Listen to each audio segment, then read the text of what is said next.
E aí, tudo bom? Eu sou o Jade Tavares e você está em mais um episódio do Repercuta Podcast. Pode ficar à vontade, seja muito bem-vindo, muito bem-vinda. Nesse que é um espaço sobre bateria, música, arte, comportamento, enfim. E nesse episódio de número 40, um número importante para mim, quero já de antemão agradecer a todos vocês que vêm acompanhando aqui meu trabalho. E como é um número fechado, esse também é um episódio especial.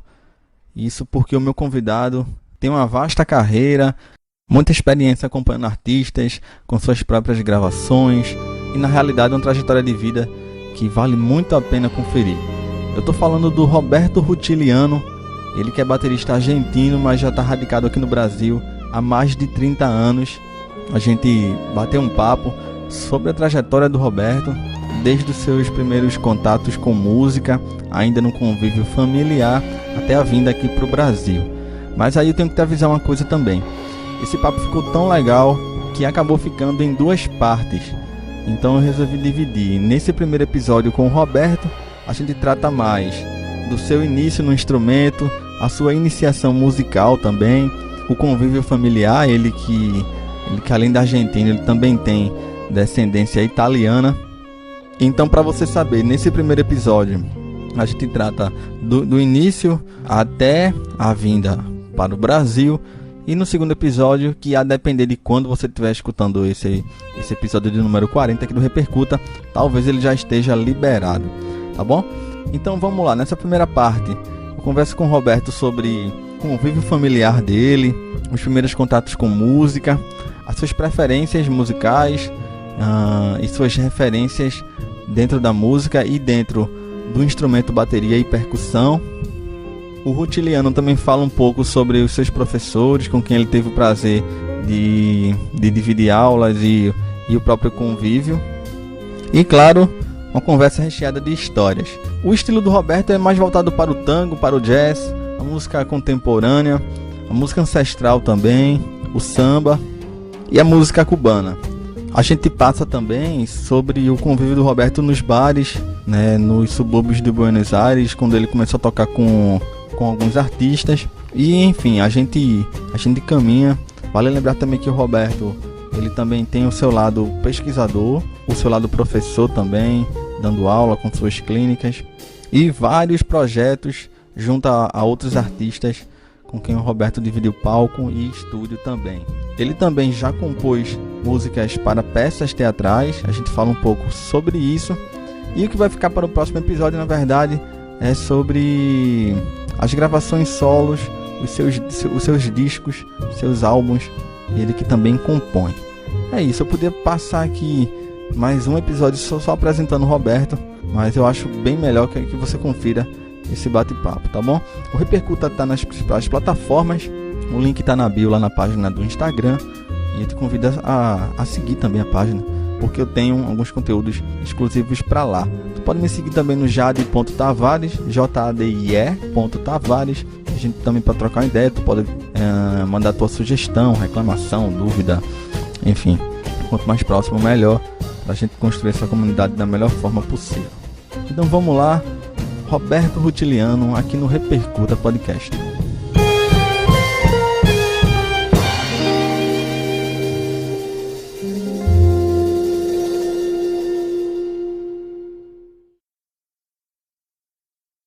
Primeiro te agradecer por ter aceitado o convite, tá? De verdade, é uma honra estar falando contigo.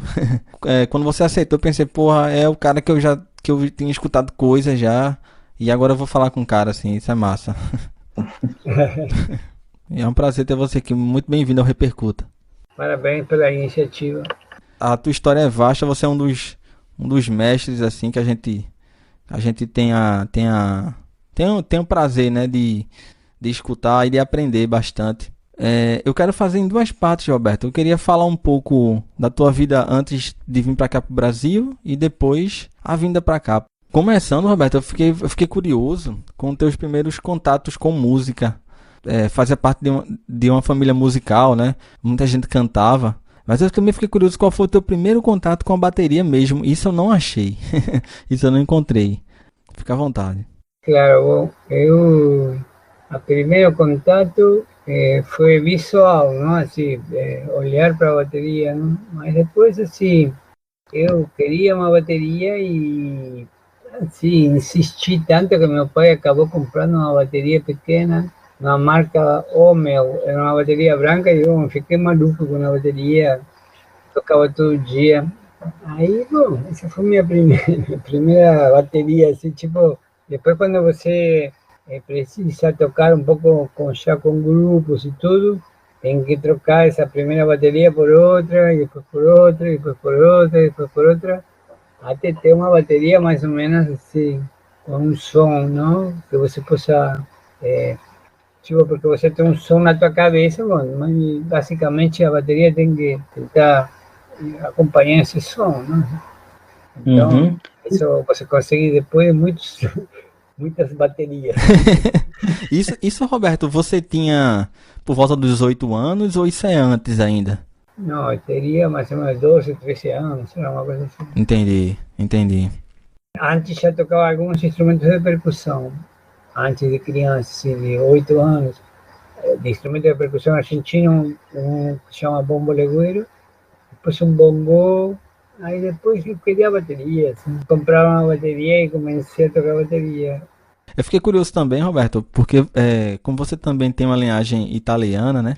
Eu fiquei curioso em saber no teu convívio familiar se de fato havia essa, assim, de alguma forma é uma formação espontânea, né?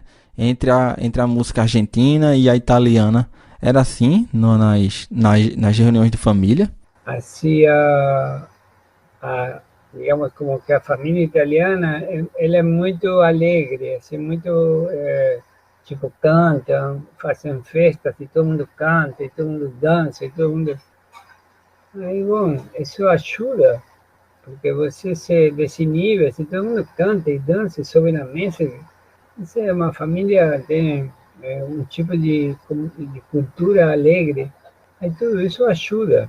Digamos assim, não tinha professor, tinha pessoas que tocavam bandolim, assim, mas assim, basicamente era mais cantado e na empolgação, assim. Aí, mas assim, isso ajuda para você, assim, tipo, essa coisa da timidez, de você tocar em público, essas coisas, você acaba resolvendo já desde criança, né? Uhum, Porque uhum. você vê a teu tio cantando, outro tio dançando, então você também acha normal fazer esse tipo de coisa, né?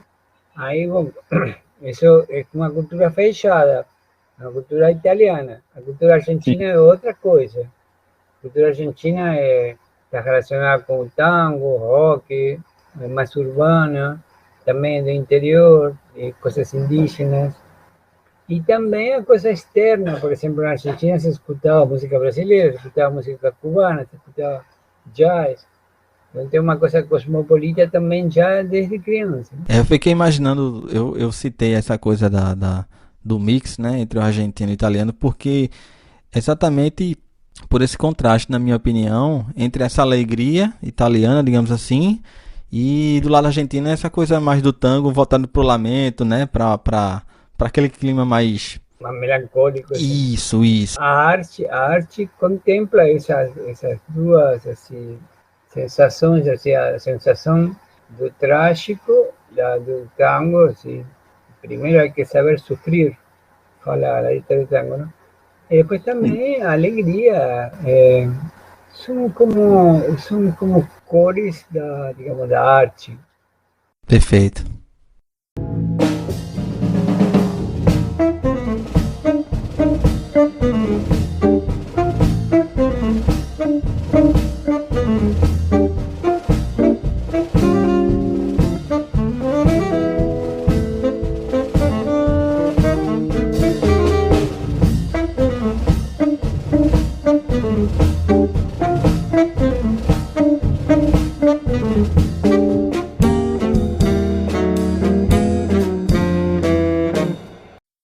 Inclusive a música brasileira, embora seja uma música mais alegre, existe uma tristeza, não existe uma... embora seja cantada com ritmos e tudo, existe também, porque a arte também vai dialogar com essas sensações, né? Fiquei curioso também, Roberto, com a tua trajetória antes de vir para cá para o Brasil. Você que já está no Rio de Janeiro há mais de 30 anos, né? Eu fiquei curioso, lá atrás você chegou a cursar letras, né? Na Faculdade de Letras, em Buenos Aires. Esse período você continuou tocando, continuou se envolvendo com música ou foi em algum momento de hiato mesmo? Continué tocando así, estudiando, así entré en contacto con la música contemporánea en esa época. Ahí la música contemporánea tiene un atractivo así porque ela meio que tem uma linguagem diferente, uma proposta de música diferente, então é muito mais assim como uma. Nessa época estava eu meio encantado com o surrealismo e tudo essas coisas. Então estava a música contemporânea me oferecia uma linguagem assim diferente e por sorte entrei em contato com grandes compositores de música contemporânea, Edgar Varese, por exemplo, Chaves, um mexicano. Conheci música contemporânea de muita qualidade. Tem dentro da música contemporânea também, digamos, os engodos da tipo de existe uma música contemporânea meio, para mim, meio que não tem valor, mas assim, Uhum. existe também, que é uma experimentação meio boba, assim, o resultado, né? Mas existe também música contemporânea de muita qualidade. Eu, nessa época, tocava, estudava música contemporânea e também tocava, assim, tipo, fora isso, tocava em festas, ou tocava, tinha uma vida profissional, assim, alternativa. Aí depois também toquei com uma cantora imediatamente, mais ou menos famosa na Argentina. Aí tínhamos turnês, tínhamos assim, uma estrutura. E também fiz parte de um underground, porque era a época da ditadura, uma época assim que você tinha que. Não sei, o comportamento era mais assim, de contestação, né? Aqui no Repercuta, Roberto, um dos focos, sabe, aqui do podcast que eu sempre trago, trazendo a história dos convidados e convidadas, são histórias interessantes. Eu queria te perguntar isso, se você tem alguma história e a gente já poderia juntar esses dois períodos que eu acho assim, que ocupam o mesmo espaço. Se você tiver alguma história interessante para falar dessa época nos subúrbios de Buenos Aires. Uma história interessante que pode ser, tipo, eu quando tinha mais ou menos uns 17, 18 anos, eu adorava a música brasileira, né? Aí tinha um bar lá que tinha música brasileira, chamado Papagaio. Aí eu ia assistir, porque em Buenos Aires assim, tinha rock, tinha jazz, tinha música uruguaia que é meio, não sei se você conhece candombe, é muito mais percussivo, assim, não? Aí eu ia assistir isso de candombe, por exemplo, Ruben Rada, é um músico que eu recomendo assistir, Jaime Ross, outro músico que eu recomendo, Hugo Fatoruso, outro músico do Uruguai que são de candombe. Aí, bom, eu curtia candombe e assistia música brasileira nesse lugar que chamava Papagaio. Era música brasileira assim, tipo, você abusou, tirou partido. Entende? Entendi. Música brasileira assim, tipo, com Maria Creuza, não sei o que, cantando, com Vinícius. Música brasileira assim, meio uma bossa nova, assim, esse tipo de coisa. Mas assim, quando você chega no Brasil, você se depara com um universo. Tem o maracatu, frevo, samba, o choro, o baião, um monte de músicas assim, de raiz assim, africana, o choro. É uma coisa muito gigantesca aqui, né? Verdade. Assim, e também assim, conheci o baterista que tocava lá nesse bar, era brasileiro. Aí eu perguntava para ele, cara, como faço para tocar samba, não sei o quê. E aí ele me falava assim, trata de não manter a condução no prato tudo igual, assim, tipo, semicorcheas, não? Ele me falava, tenta acentuar, chac, chac, tic, chac, chac, tic, tic. Ele me falava assim como que a condução seria, digamos, aí é onde você está fazendo as nuances, não? Aí, bom, foram toques, pequenos toques que eu tive já desde aquela época para aprender a tocar música brasileira também, porque cada música tem seus segredos, né? Exato. Nesse período da ditadura, Roberto, você militou junto à esquerda. Ah, tem algo que você possa destacar desse período, musicalmente ou não, na tua história de vida, que tenha marcado a tua trajetória? Bom, a coisa da militância era com a música, assim, a militância, a militância tem um espaço, assim, a música tem como que ocupa outro espaço. Eu participar, por exemplo, fazíamos festivais, tudo escondido, não? Assim, mas assim, digamos, apresentávamos isso como se fosse um festival normal, mas todo Uhum. mundo sabia que era um festival ligado digamos, a uma ideia, não? Mas assim, existe uma coisa interessante, assim, uma história também que aconteceu uma vez na época da ditadura, não sei, tipo, teve um projeto de teatro e digamos, diretor de teatro tinha que apresentar uma peça nova e o roteiro, digamos, o livro tinha que ser inédito. Bom, se criou um festival assim de pessoas assim que queriam fazer coisas novas, não? Hum. Aí se juntou isso e a ditadura achou que isso era coisa de comunista, sei lá. Aí colocou uma bomba e explodiu o teatro, não?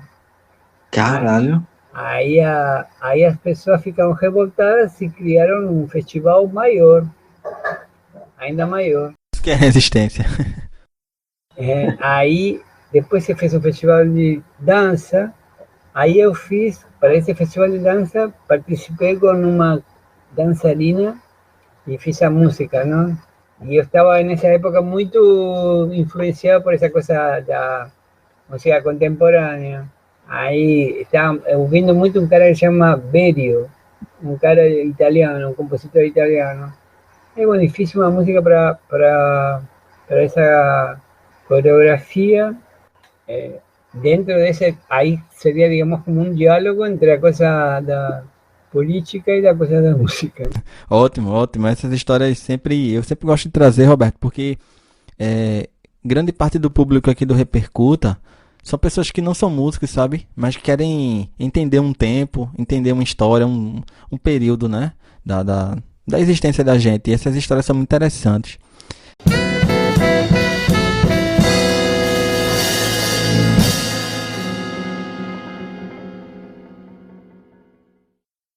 Roberto, eu queria pular para 81, que eu tô curioso e agora é uma curiosidade enquanto baterista mesmo, assim, mais particular. 81, você viaja para os Estados Unidos, né? É a primeira vez que você foi para lá, foi em 81? Eso. E, assim, tu comprou os teus pratos, né? Eu fiquei curioso porque são os pratos que te acompanham até hoje. Que pratos são esses? Eu fiquei pensando aqui, que pratos são? Qual é o set de pratos do Roberto? Tem uma coisa interessante porque eu fui a Nova York, fui a uma. Tem em Nova York, nessa época, uma coisa que não existia na Argentina, não? No, lojas de bateria, assim, não? Aí tinha umas lojas maravilhosas, assim, você tinha uma sala que você podia experimentar, todo tipo de prato que você imaginar, assim.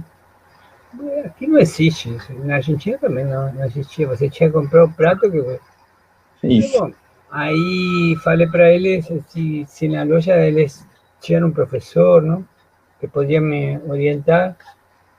Aí, bom, tinha um cara, falei, posso tomar aula agora? Pode. Aí, bom, estava livre, o cara, Michael Carmen se chama, né? Aí falei, bom, eu gostaria de estudar jazz, né? Garotos de 20 anos. Aí o cara falou, qual é teu RAID? Aí falei, bom, um Cipcia, não sei o quê. Não, mas você tem. Aí começou a falar do RAID e do jazz, né? Aí para eles, isso é como se fosse a bateria inteira é o ride, entende?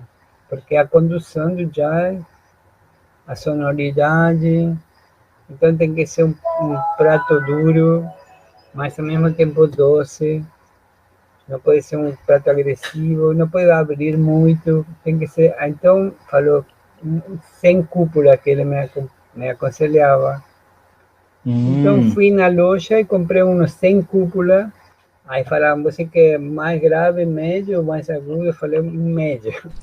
Aí me botaram 20 pratos para eu experimentar. Eu não tinha sensibilidade na época para saber qual era o melhor prato, não? Mas assim, aí esse prato que tenho até agora é um prato assim, flat, não? Assim, tipo sem cúpula. Isso. Eu aconselho todo mundo a ter um desses se toca jazz, porque ele não abre, entende? Esse tchim, tchim, guitim, tchim, tchim, tchim, tchim, tchim, guitim, isso ele define muito bem e não abre. Se você tocar rápido, alto, não sei o que, ele não grita. Entendi. Aí depois, assim, Entendi. o hi-hat, normal, no Cydian e o crash também. Às vezes uso dois crash, dois Cydian, mas assim, basicamente eu uso um ride e um crash, porque digamos assim, digamos, o tipo de orquestração que eu faço com a bateria, eu uso muito assim, tambores, outras coisas também. Uhum. E quando eu faço condução, faço no rádio mesmo.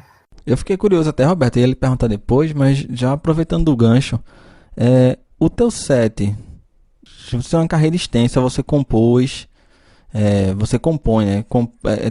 Tem os seus discos gravados, você compõe para o teatro, acompanha vários artistas, vários grupos que você montou também. Como o teu set mudou ao longo do tempo? Mudou muito?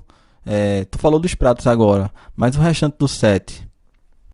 Não, assim, o set, assim, basicamente tirei um tom, porque achei que o braço, ele fica meio, muito pendurado quando você tem dois tons. Aí quando você tem um tom, você consegue descer o ride e o teu braço fica mais descansado, assim, Uhum. porque isso pode trazer tendinite, tudo um problema, né?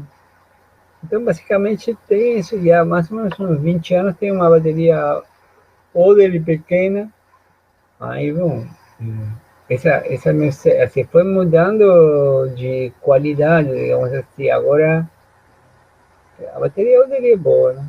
É uma bateria profissional boa, Uhum. e é, canta bem, digamos assim, e é tipo para jazz, assim, tem outros tipos de sonoridade também, que ela dialoga muito bem. Muito bom. Nessa época, Roberto, você estava nos Estados Unidos, esse início dos anos 80, você teve aula com Michel Carmin, né? Com Alan Dawson, não é isso? Não é isso? Alan Dawson, sim. Tu pode falar um pouco deles e também queria aproveitar que você falasse um pouco dos teus professores. Eu sei que você teve aula também com o Pascoal Meirelles aqui no Brasil, né? Grande mestre nosso. Se você puder falar um pouco da importância dos teus professores, teus...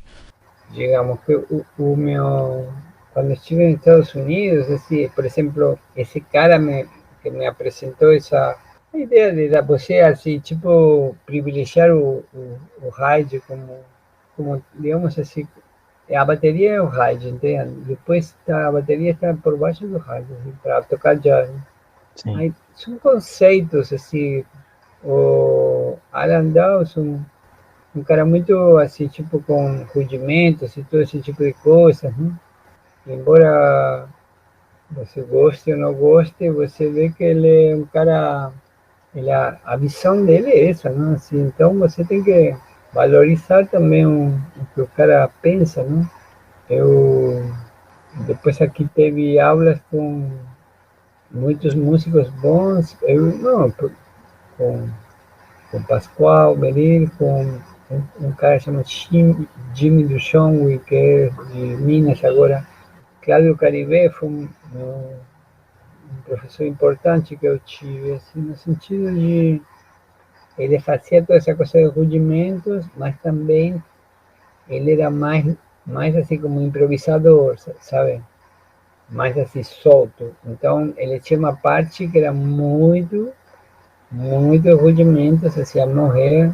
Tipo, o cara teve um ano com a primeira página do Stick Control. Aí, e ao mesmo tempo te fazia improvisar livremente, assim, tipo, ele tocava livremente e depois você tinha que tocar livremente, ele e você. Aí ele vai como te soltando, entendeu? Porque ele era muito livre para tocar. Uhum. Ele era um dos grandes bateristas que teve o Brasil, Cláudio Caribe. Roberto, as figuras do Jorge Permoff e do Norberto Minitilo, o que é que tu pode falar deles? Bueno, Jorge Pemov fue una persona, un amigo mío que él, cuando yo tenía más o menos unos 24 años, conocí a él y me abrió hacia cabeza de, por ejemplo, música cubana, jazz. Él conocía todo lo que estaba aconteciendo así. Conocía los discos de Miles Davis que estaban saliendo, conhecía música indiana, música africana, música flamenca, música turca, uma cultura assim, gigante.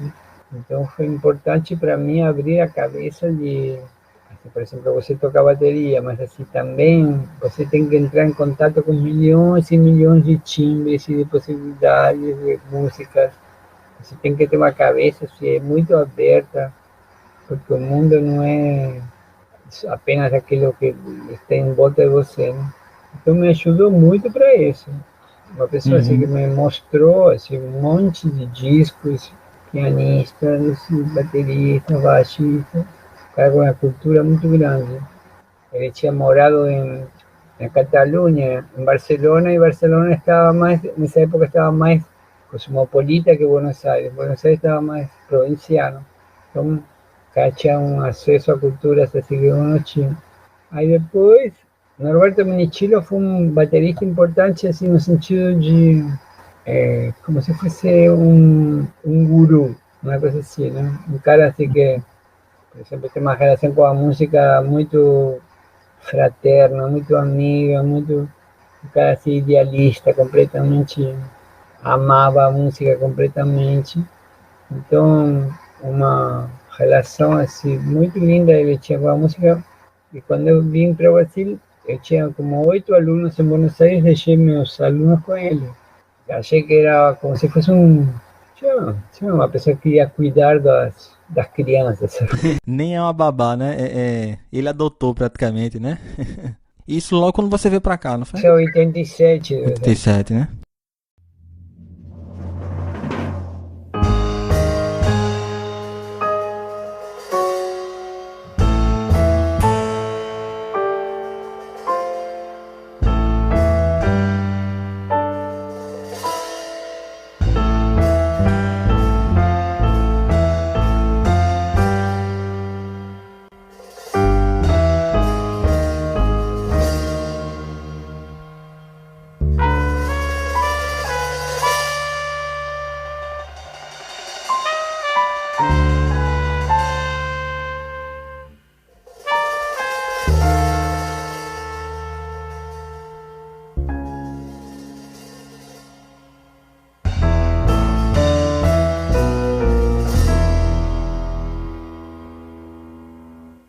Repercuta.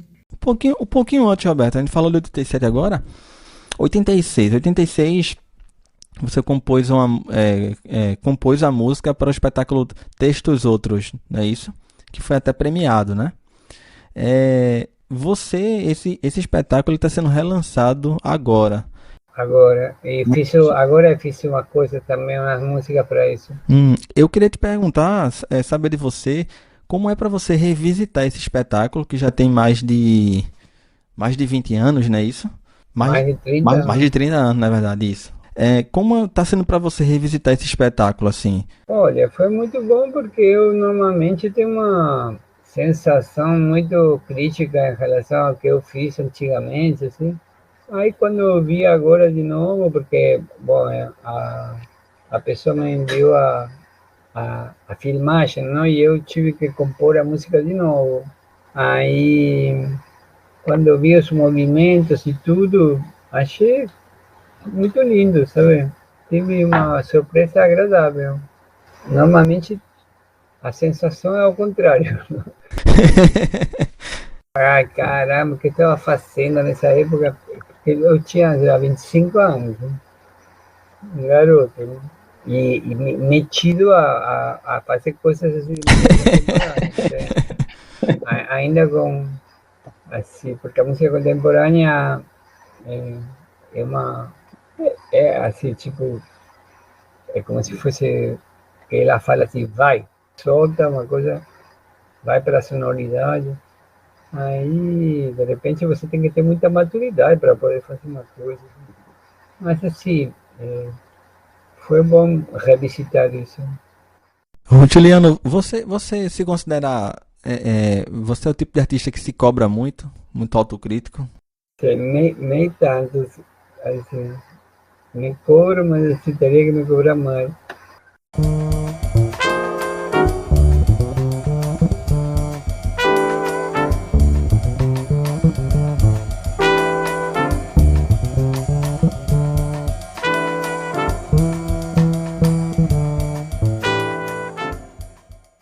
Sim, fiquei muito curioso, Roberto. Você veio de férias pra cá pro Rio, né? E como é que aconteceu essa coisa assim, você já escutava Chico Buarque, já conhecia muito da música brasileira, e mesmo assim você veio de férias.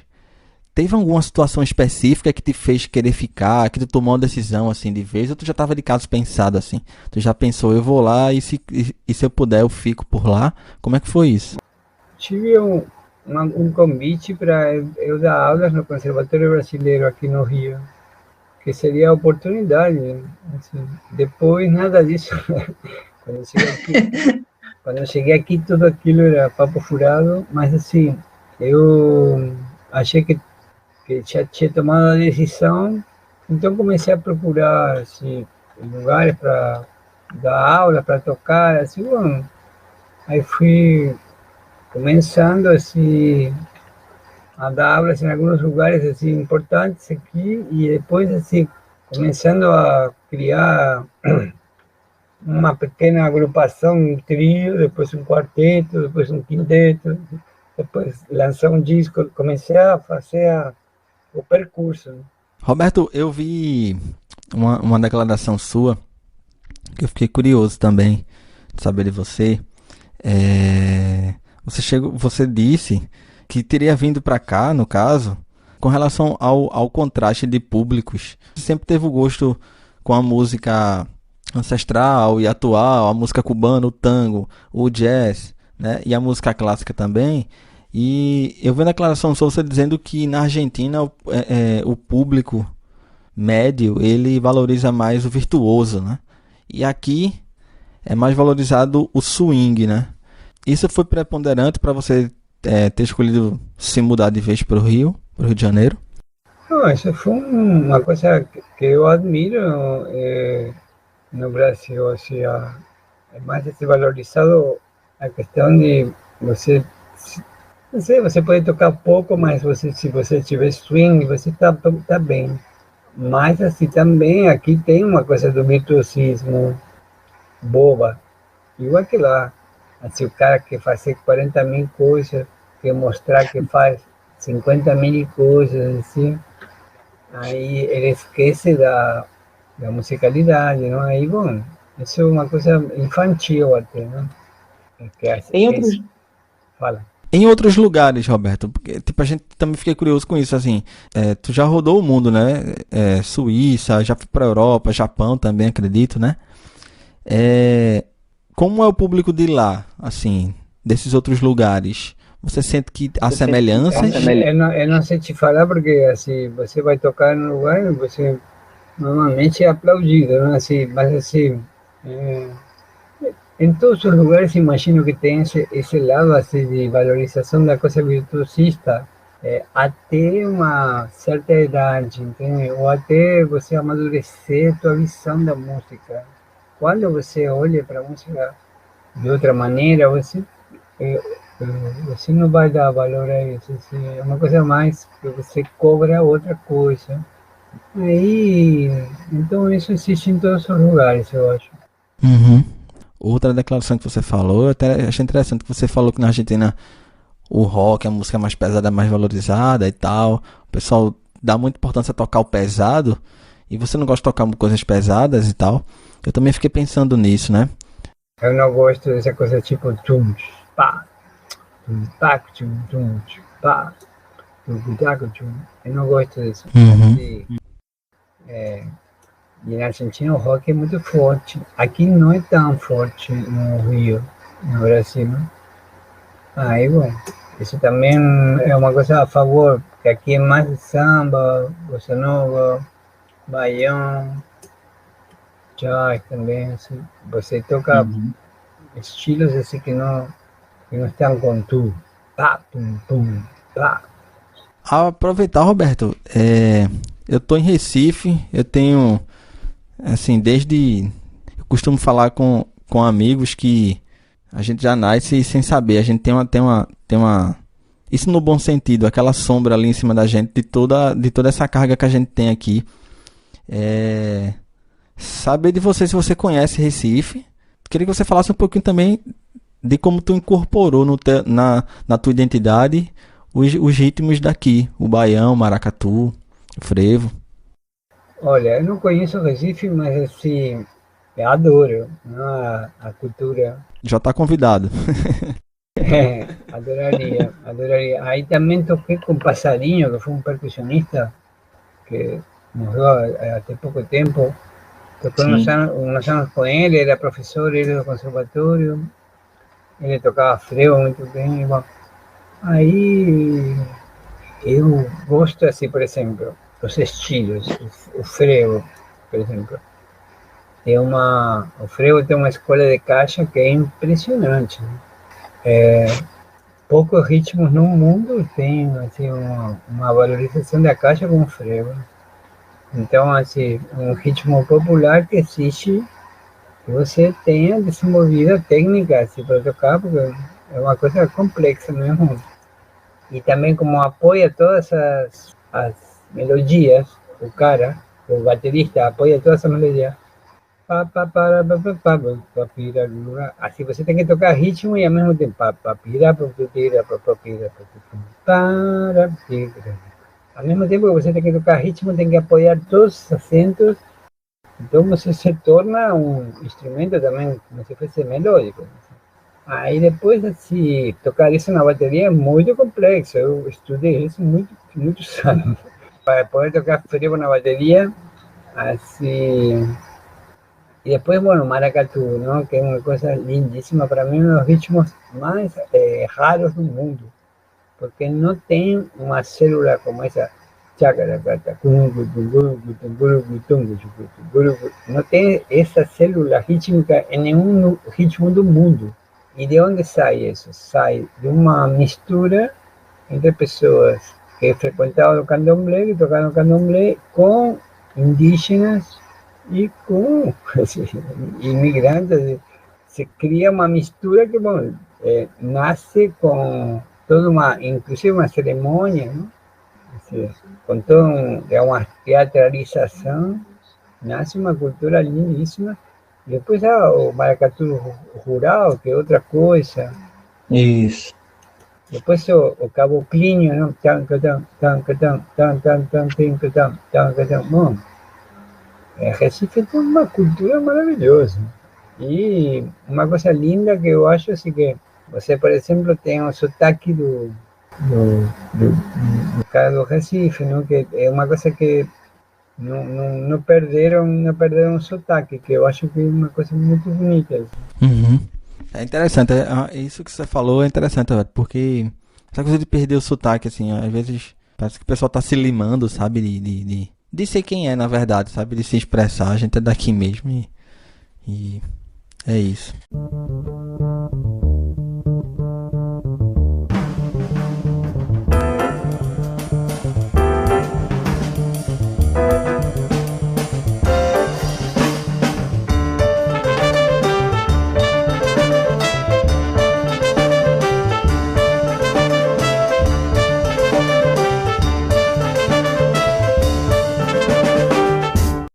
E aí, Olha eu aqui de volta. Espero que tu tenha curtido essa primeira parte do bate-papo aqui com Roberto Rutiliano. E fica ligado aí que o segundo episódio deve vir já pra gente completar essa grande participação. Para mim foi um grande prazer receber o Roberto aqui no Repercuta, tá bom?